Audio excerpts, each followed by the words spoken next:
नेहा रुईकरांच्या I am Shravani Ruikar and today is day 8 of this series. आणि guys, आजच्या व्हिडिओमध्ये मी तुम्हाला सांगेन की मराठी किंवा इंग्लिश पेपरमध्ये जे सेक्शन असतं, रायटिंग सेक्शन, त्यामध्ये म्हणजे मार्क्स जाण्यासारखे असतात. कारण आपल्याला टॉपिक माहीत नसतो आधीच की कोणता टॉपिक येणार, काय येणार, तिथे जो येईल त्याच्यावर आपल्याला लिहावं लागतं.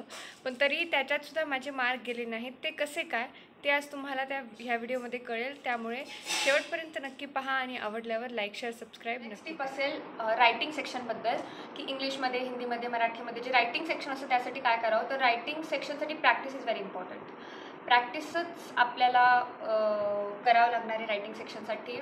डायरी रायटिंग म्हणा, लेटर रायटिंग म्हणा किंवा काही म्हणा, कंप्लेंट लेटर, ॲनालिटिकल पॅरेग्राफ, हे सगळं असेल तर writing is very important. Analytical paragraph नवीन होता माझ्यासाठी म्हणून मी त्याची बरीच प्रॅक्टिस केली. कारण ह्या वर्षीच आय थिंक ॲनालिटिकल पॅरेग्राफ होता, ह्याच्या आधी नव्हता.